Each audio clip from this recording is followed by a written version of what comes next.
Bharatiya Janata party की जिस तरह से तेज रफ्तार भारतीय जनता पार्टी जा रही है, उसका कारण है महायुति के कैप्टन माननीय इस राज्य के मुख्यमंत्री देवेंद्र जी फडणवीस ने जो प्रगति किया है, विकास की और महाराष्ट्र को लेके जाने का काम किया है।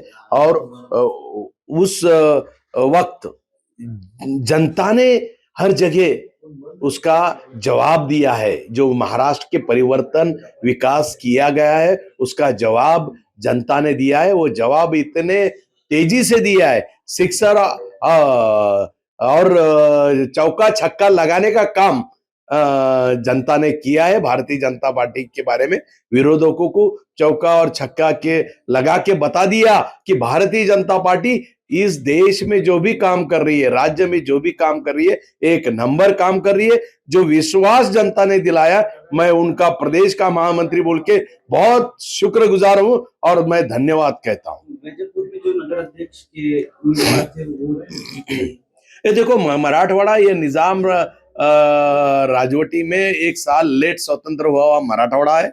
यहाँ मुस्लिमों का ज्यादा प्रभाव है, इसलिए छत्रपति संभाजीनगर के जिला के कई सीट जो गिरे हैं, विरोधकों ने मुस्लिमों का वोटों का फायदा लिया है और उसका प्रभाव सही तो हमारे ऊपर हो चुका है। उसके परिणाम हमको मिले हैं और निश्चित रूप से विरोधक इसके व्यूह रचना में सक्सेस हुए हैं, मुस्लिम वोटों का वापर करने में। मैं महाराष्ट्र के लोकप्रिय मुख्यमंत्री माननीय देवेंद्र जी फडणवीस साहब, उनका तहे दिल से बहुत बहुत अभिनंदन करता हूँ।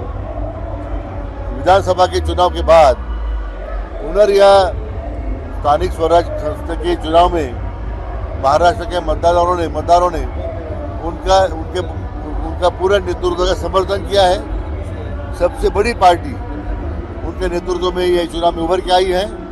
मैं पुनः उनका बहुत बहुत अभिनंदन करता हूँ। महापालिका में महायुति की चर्चा शुरू है। मैं हमारी कोशिश है कि महायुति के माध्यम से चुनाव लड़े। ये नतीजा महानगरपालिका में निश्चित रूप में विधानसभा चुनाव में महायुति का विजय में बहुत ऐतिहासिक विजय मिला। नगर पालिकाओं की चुनाव देखें तो तीनों पार्टी महायुति में सबसे ज्यादा सीट 80 के ऊपर प्रतिशत के ऊपर सीट जीती है। महापालिका में युति का ही झंडा फहराया। भारतीय जनता पक्ष और महायुति कार्यकर्ता का जो योगदान है, उसी कारण बड़ा विजय संपादित हुआ और राज्य के लोकप्रिय मुख्यमंत्री माननीय देवेंद्र फडणवीस, उनका नेतृत्व, उनका मार्गदर्शन, इसी कारण ये ऐतिहासिक विजय जीत हम हासिल कर पाए। उनका भी बहुत बहुत अभिनंदन करना चाहता हूँ। ये पूरा जो विजय है हमारे क्षेत्र में शिरडी और आता हूँ, मैं मतदारों को समर्पित करता हूँ। नहीं, ये अपेक्षित निर्णय है। महायुति ने पूरी तरीके से मुंबई में नहीं तो महाराष्ट्र में माननीय देवेंद्र जी के नेतृत्व में बहुत अच्छा काम किया। उसकी परिणति हमें देखने को मिल रही है। फिर वो विकास का मुद्दा हो, किसानों का मुद्दा हो, महिला का मुद्दा हो, हमारी लाड़की बहन का विषय हो, हर क्षेत्र में देवेंद्र जी के नेतृत्व में महाराष्ट्र आगे बढ़ा है और लोगों ने उसे मतों के तौर पर विजय के रूप में हमें बख्शिश किया।